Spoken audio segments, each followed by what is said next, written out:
The letter trembled in my hands, its pristine white envelope mocking the chaos it was about to unleash.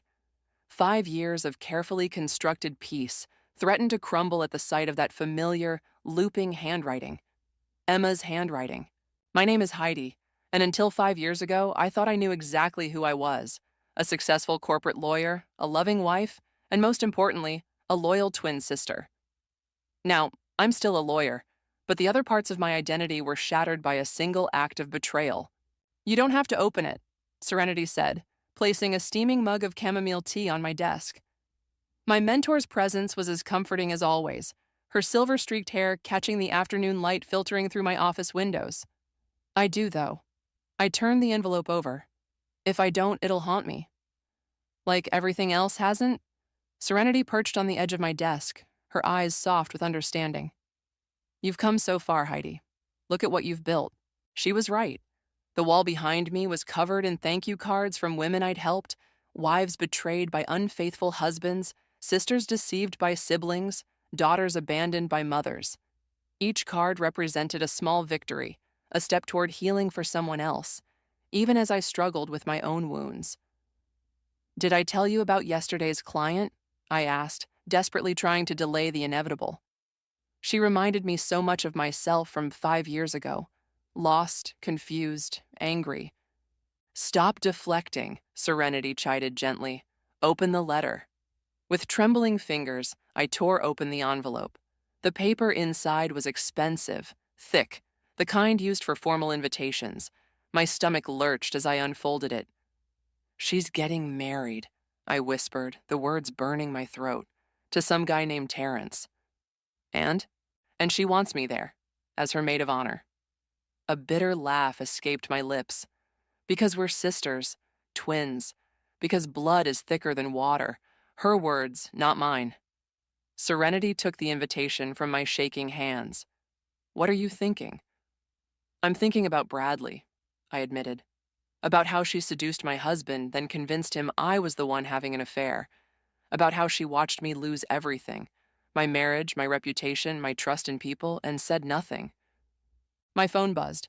A text from Miguel, my colleague. Court prep in 15, you ready? I should go, I said, standing up. The Stevens case won't win itself. Serenity caught my arm.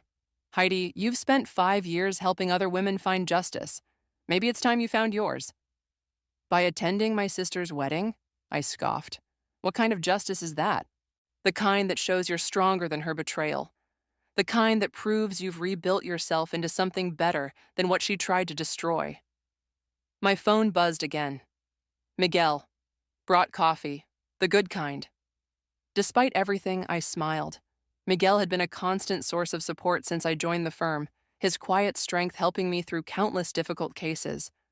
Sometimes I caught him looking at me with something more than friendly concern, but I wasn't ready.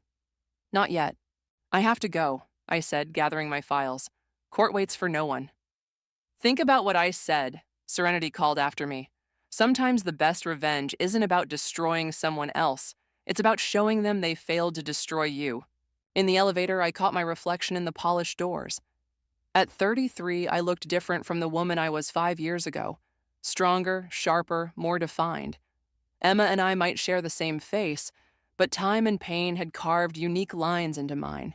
Miguel was waiting by the conference room, 2 coffee cups in hand. You okay? You look like you've seen a ghost. Something like that, I replied, accepting the coffee. My sister's getting married. His eyebrows shot up. The sister? The one who... Yes, that sister. He studied my face carefully. What are you going to do? The invitation burned in my bag like a hot coal. 5 years of helping other women find justice, and here was my chance to face my own demons. But at what cost? I don't know, I answered honestly. But right now, we have a case to win.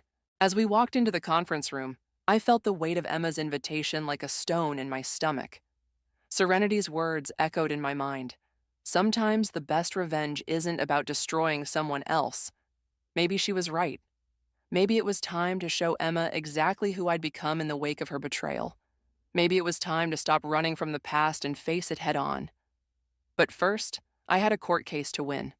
One battle at a time. The cafe buzzed with mid-morning energy, but I barely noticed the clinking cups and murmured conversations. My attention was fixed on the door, waiting for the familiar face that was both mine and not mine. "You came," Emma said, sliding into the seat across from me.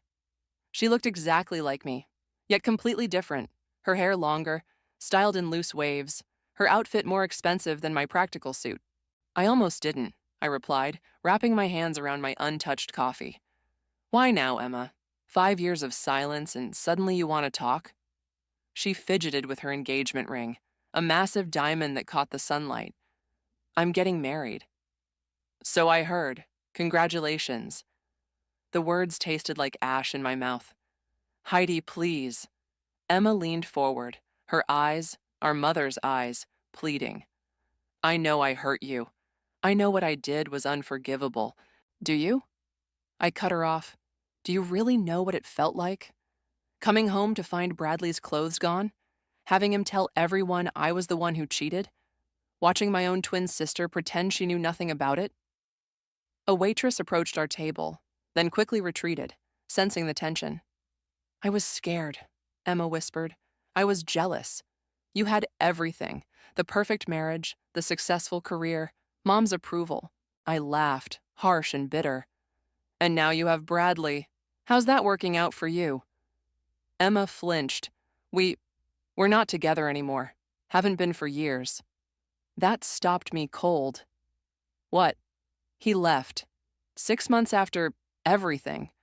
Said he couldn't trust someone who'd helped destroy their own sister." She smiled sadly. "Karma, I guess." My phone vibrated. "Miguel. Court prep done. Want to grab lunch?" I ignored it, focusing on Emma. "Why are you telling me this now?" "Because I'm getting married to an amazing man who deserves the truth. Because I miss my sister. Because I'm tired of carrying this guilt." Tears spilled down her cheeks. "Because I want you to be my maid of honor." "Are you insane?" I pushed my chair back, the legs scraping against the floor. "You want me to stand beside you and celebrate your happiness after what you did?" "I want a chance to make things right." Emma's voice rose, drawing attention from nearby tables. "Terrence doesn't know about any of this. He thinks we just drifted apart because of our careers. He wants to meet his future sister-in-law." "So this is about keeping your lies intact," I said flatly. "Protecting your perfect image." "No, it's about—" My phone buzzed again. This time it was Serenity. "Remember what we talked about.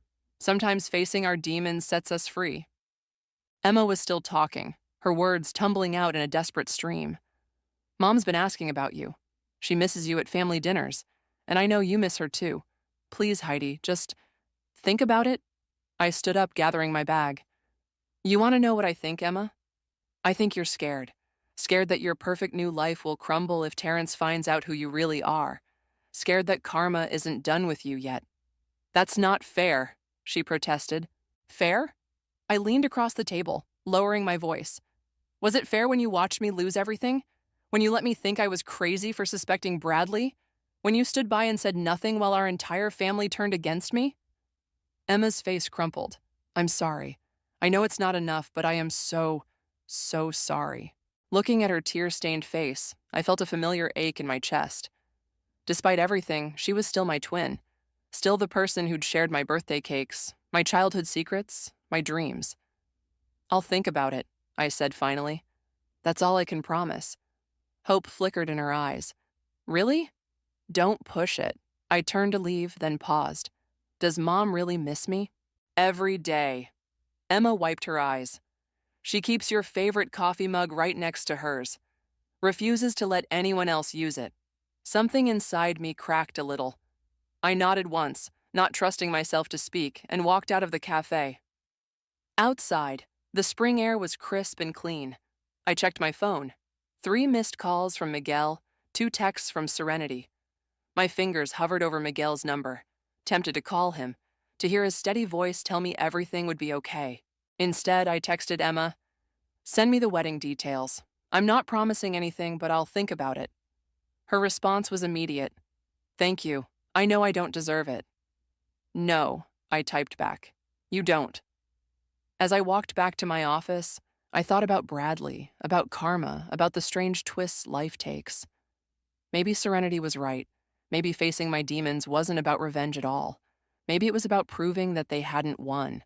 Mom's house looked exactly the same. White shutters, red door, rose bushes lining the walkway. I sat in my car, gripping the steering wheel, watching people arrive for the family dinner Emma had orchestrated. My phone lit up. Miguel, you've got this. Call if you need backup. Taking a deep breath, I grabbed the bottle of wine I'd brought and walked up the familiar path. Before I could knock, the door swung open. Heidi! Mom pulled me into a fierce hug, her familiar lavender perfume wrapping around me. Oh, sweetheart, I've missed you so much. Hi, Mom, I managed, fighting back tears. Over her shoulder, I saw my coffee mug on the kitchen counter, exactly where Emma said it would be. Come in, come in. She ushered me inside. Emma and Terrence are already here, and your Aunt Linda just arrived. The house was full of familiar faces, some who'd believed Bradley's lies, others who'd tried to stay neutral. They all turned to stare as I entered the living room. Emma stood by the fireplace with a tall, well-dressed man. Terrence, I assumed. She wore an anxious smile, her hand clutching his arm. Heidi, Terrence stepped forward, beaming. Finally, I've heard so much about you. Have you? I couldn't help the edge in my voice. Emma flinched. Mom jumped in, taking the wine bottle from my hands. Let's open this, shall we? Dinner's almost ready. The evening progressed like a carefully choreographed dance. Aunt Linda talked about her garden. Uncle Pete discussed politics. Everyone avoided mentioning Bradley or the past 5 years. During dinner, I watched Emma and Terrence interact. He seemed genuine, attentive, everything Bradley hadn't been. She looked at him with real love, but there was fear in her eyes whenever she glanced my way. So, Heidi, Terrence said during dessert, Emma tells me you're a corporate lawyer. That must be fascinating. Actually, I specialize in family law now. I met Emma's gaze across the table. I help people who've been betrayed by those closest to them. The table went quiet. Mom's fork clattered against her plate. That's wonderful, Terrence said, clearly sensing the tension but not understanding it. Making a difference in people's lives. Emma stood abruptly. Heidi, could you help me with the coffee? In the kitchen, she rounded on me. Please don't do this. Do what? Tell the truth? He doesn't need to know. What you did. I grabbed the coffee pot, my hands shaking. How you destroyed my marriage? My life? I'm trying to make things right, Emma's voice cracked. I love him, Heidi. He's not Bradley. What we have is real. Built on lies. Built on who I am now. She touched my arm. I jerked away, nearly dropping the coffee pot. I'm not that person anymore. Please just give me a chance to prove it. Mom appeared in the doorway. Everything okay in here? Fine, we said in unison, an old twin habit we'd never quite lost. Back in the dining room, Terrence was showing everyone their wedding venue photos on his phone. The ceremony will be at sunset, he was saying. Emma's always wanted a sunset wedding. No, she hasn't, I said before I could stop myself. She's always wanted a morning wedding, in the garden like Mom and Dad had. Emma's face went white. Terrence looked confused. But you said, I changed my mind, Emma cut in quickly. People change, right? They certainly do, I murmured.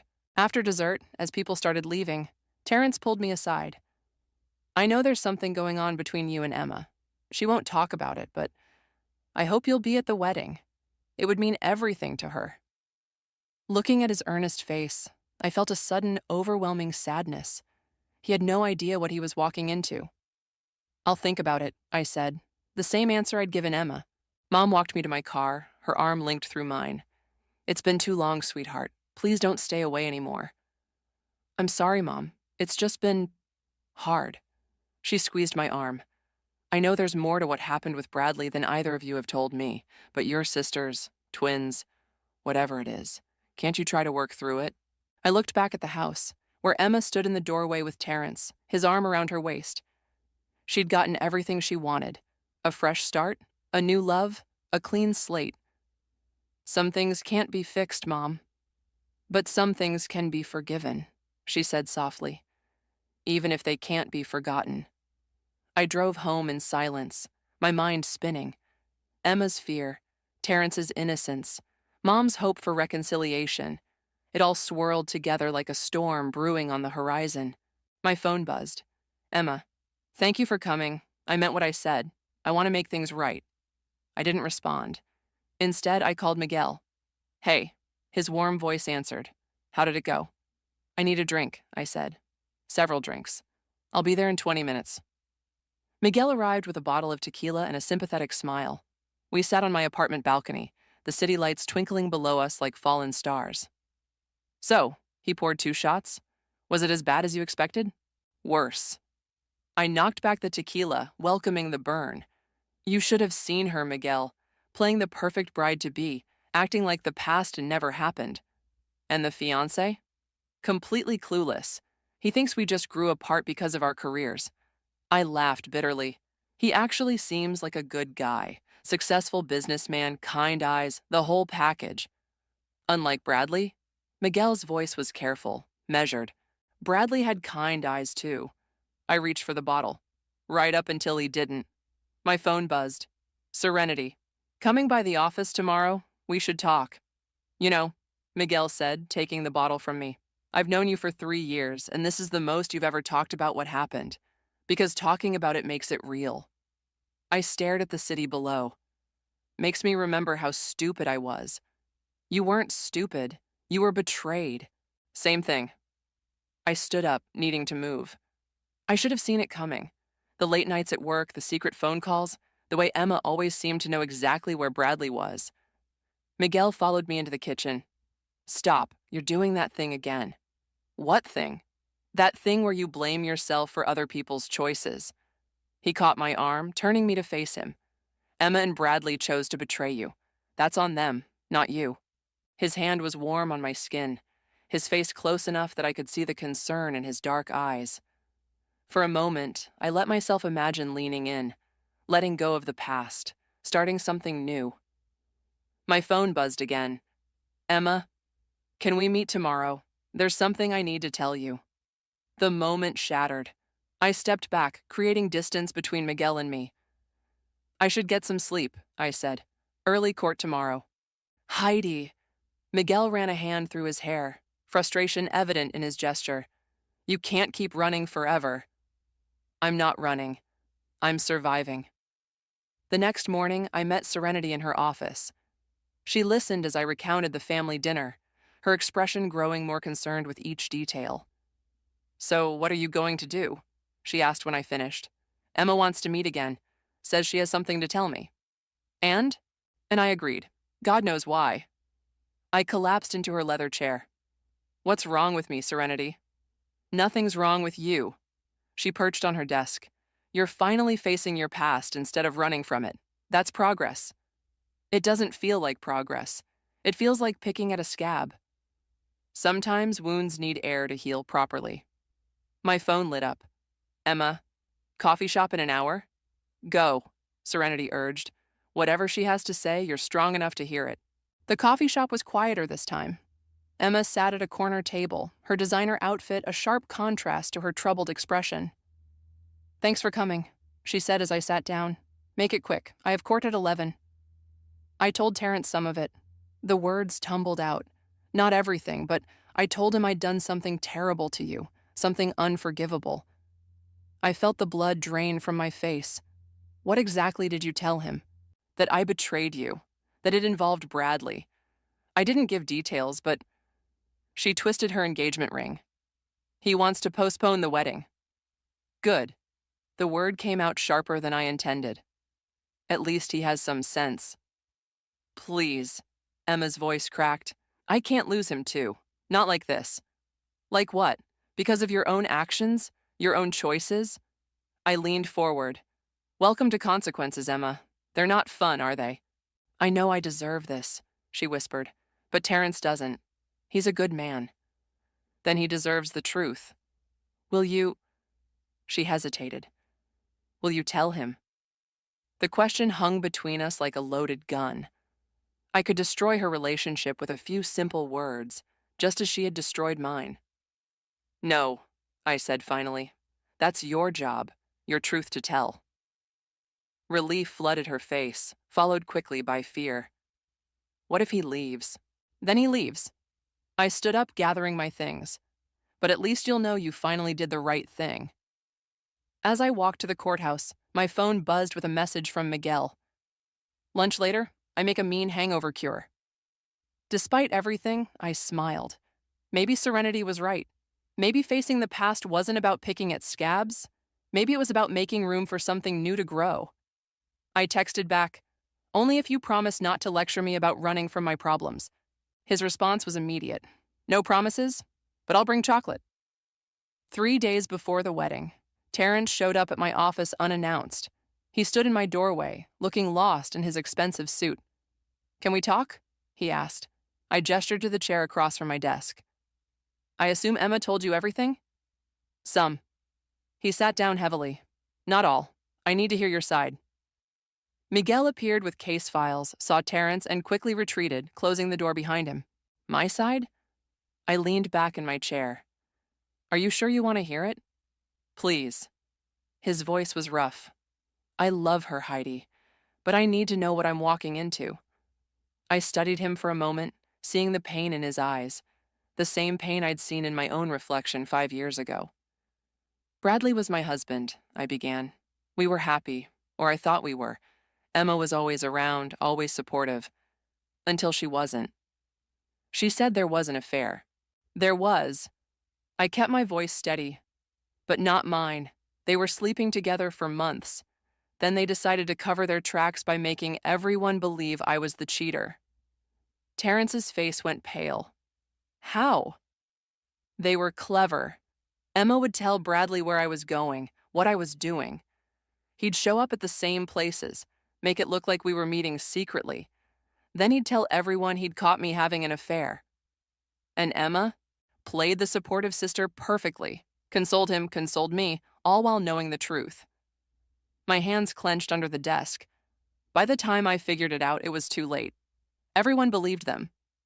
Terrence stood abruptly, pacing the office. "Why are you telling me this now?" "Because you asked. Because you deserve to know who you're marrying." "She says she's changed." "Maybe she has." I shrugged. "Or maybe she's just gotten better at hiding who she really is." He stopped pacing, staring out my office window. "The wedding's in 3 days." "I know. Are you coming?" The question I'd been avoiding for weeks. The invitation sat in my desk drawer, untouched since Emma had given it to me. "I haven't decided." He turned to face me. "If you do come, will you tell everyone? Would you blame me if I did?" "No." He ran a hand over his face. "God help me, but no." My phone buzzed. "Emma. Did Terrence come to see you?" I ignored it. "What are you going to do?" "I don't know." He moved toward the door, then paused. "Thank you for telling me the truth." After he left, Miguel slipped into my office. "Everything okay?" "No." I pulled out the wedding invitation. "Nothing's okay." He perched on the edge of my desk. "Want to talk about it? Want to get drunk instead?" "Heidi." His hand covered mine. "You can't keep drowning this in tequila. Watch me." "No." He squeezed my hand. "I won't. Because you're better than this. Because you deserve better than this." I looked at our joined hands, feeling the warmth of his skin against mine. What if I'm not? What if this is all I get? "Then you're not looking hard enough." He tilted my chin up, forcing me to meet his eyes. "There's more to life than revenge. More to you than what they did." My phone buzzed again. "Emma. Please, whatever you told him, please help me fix this." "She wants me to fix it," I said, showing Miguel the message. "After everything, she wants me to help her." "What do you want?" The question hit me like a physical blow. What did I want?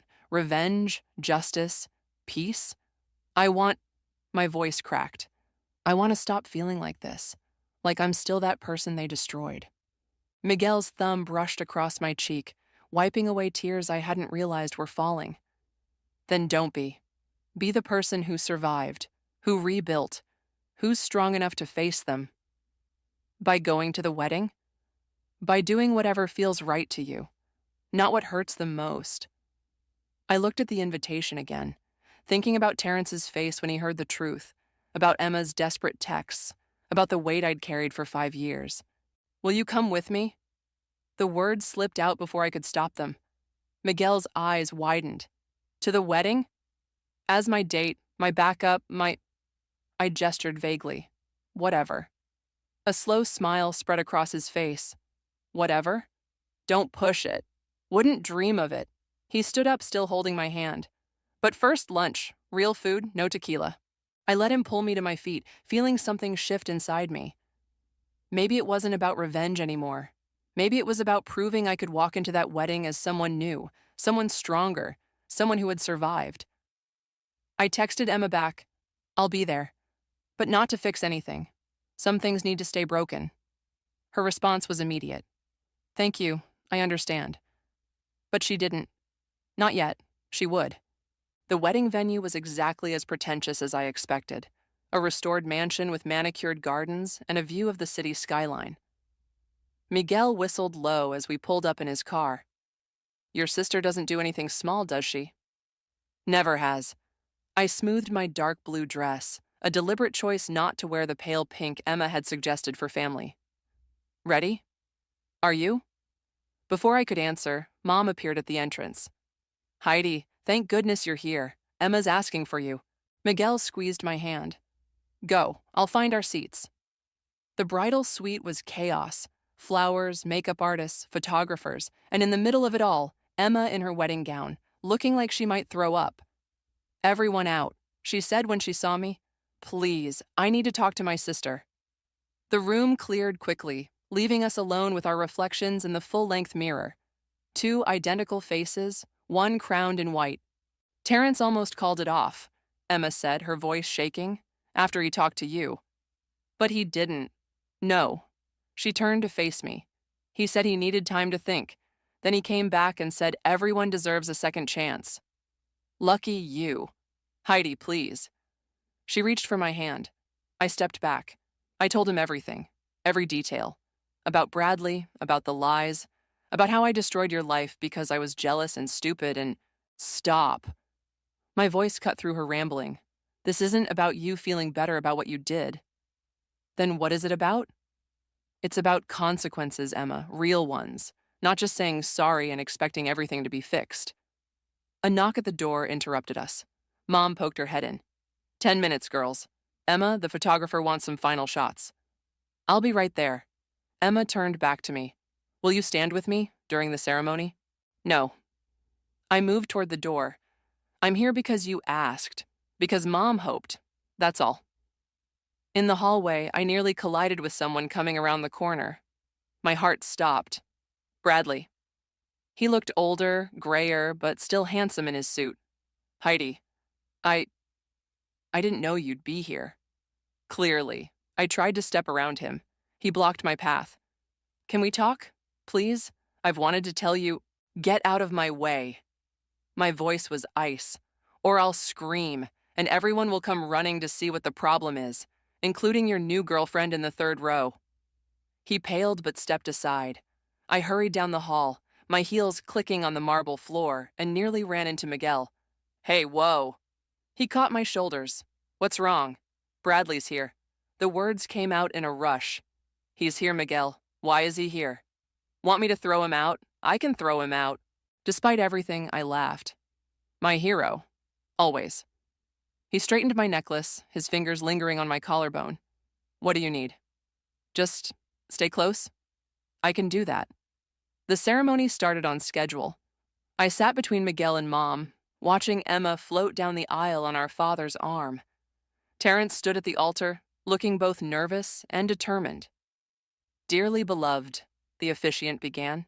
I felt Bradley's eyes on me from somewhere behind us. Miguel's hand found mine, warm and steady. If anyone knows any reason why these two should not be joined in marriage, my heart pounded. This was my chance. I could stand up right now, tell everyone the truth about Emma, about Bradley, about all of it. Miguel's thumb stroked my palm, grounding me. The moment passed. The ceremony continued. I do, Emma said, her voice clear and strong. I do, Terrence replied, looking at her like she hung the moon. Mom dabbed at her eyes beside me. Both my girls should have had this, she whispered. I did have this, I whispered back. Emma made sure it didn't last. The newlyweds turned to face their guests. Emma's eyes found mine in the crowd, pleading, hopeful. Ready for the reception? Miguel asked as people began filing out. No, I stood up, straightening my spine. But I'm going anyway. That's my girl. I caught his slight blush at the words, the way his eyes lingered on my face. Something warm unfurled in my chest, something that felt dangerously like hope. Miguel? I turned to face him fully. Thank you. For being here. For being you. Always, he said again, softer this time. Behind us, Emma and Terrence were taking photos. Bradley was somewhere in the crowd. Mom was watching me with worried eyes. But for just a moment, none of that mattered. For just a moment, there was only Miguel's smile, the warmth of his hand in mine, and the possibility of something new. Then Emma's voice cut through the crowd. Family photos. And reality crashed back in. The storm was coming. I could feel it building. But this time I wasn't alone.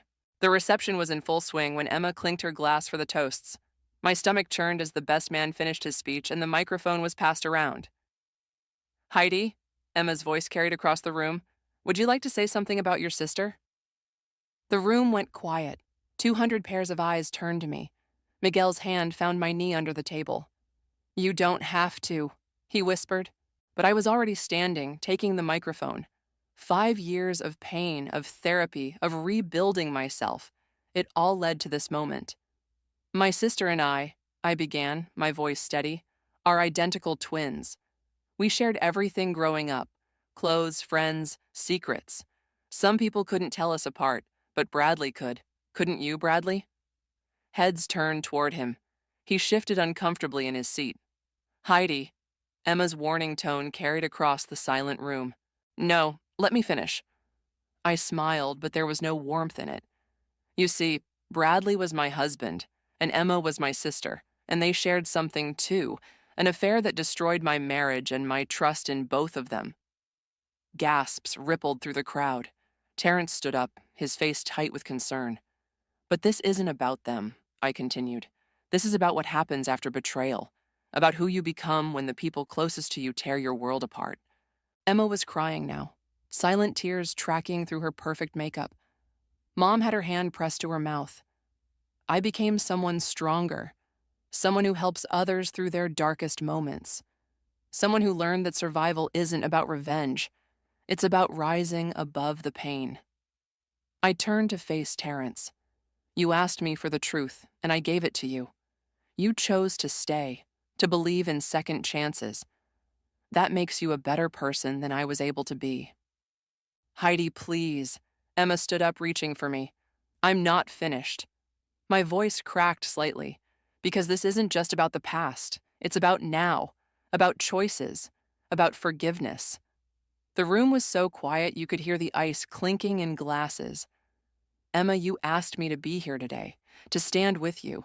I couldn't do that, not because I hate you, but because I needed to stand on my own, to show you, to show everyone, that what you did didn't break me.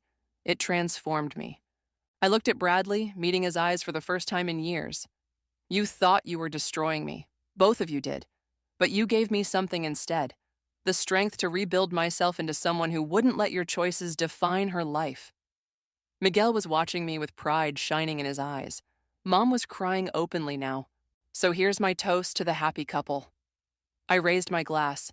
May your marriage be built on truth, not lies. On trust, not betrayal. And may you both remember that sometimes the greatest act of love isn't protecting someone from consequences. It's letting them face them and grow. The silence that followed was deafening. Then, from somewhere in the back, someone started clapping. Others joined in, a slow build of applause that felt more like recognition than celebration. Emma rushed toward me, mascara streaking her cheeks. I'm so sorry, she sobbed. I'm so sorry. And for the first time in 5 years, I let her hug me. Not because I'd forgiven her, but because I was finally strong enough to show her that her actions hadn't destroyed me. Terrence appeared beside us, his face solemn. Thank you, he said quietly, for telling the truth. All of it. Bradley tried to approach, but Miguel stepped between us, his presence a silent wall of protection. I think you've done enough, Miguel said, his voice low but firm. Mom reached us next, pulling both Emma and me into her arms like we were children again. My girls, she whispered. My beautiful, complicated girls. The reception continued around us, but something had shifted. The perfect facade was cracked, but maybe that's where the light gets in. Later, as Miguel and I danced slowly under the twinkling lights, he pulled me closer. You okay? He asked softly. Better than okay. I rested my head on his shoulder. I feel free. You were amazing up there. I had good backup. He chuckled, the sound rumbling through his chest. Always. Across the room, Emma and Terrence were dancing too, their heads bent together in serious conversation. Bradley had left. Someone said he'd slipped out right after my speech. Want to get out of here? Miguel asked. God, yes. As we left, Emma caught my eye and mouthed, "Thank you." Not for keeping her secret, but for telling the truth in a way that gave her a chance to be better. I nodded once, then let Miguel lead me out into the night, where the stars were bright and the future was finally, beautifully, my own to write. Miguel's car pulled up to the beach just as the sun was rising. We'd driven all night, leaving the wedding and its aftermath behind us, stopping only for coffee and gas. This is where you wanted to come? He looked at me curiously. This is where I came after Bradley left. I stepped out of the car, letting the salt air fill my lungs. I sat here for hours, watching the waves, thinking my life was over. Miguel followed me onto the sand, our formal clothes completely out of place. And now? Now I know it was just beginning. I slipped off my heels, letting my feet sink into the cool sand. I got 3 texts from Emma during the drive. What did she say?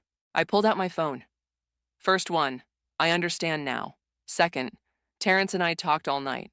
Third, when you're ready, I'd like to try again, as sisters, for real this time. Are you ready? No.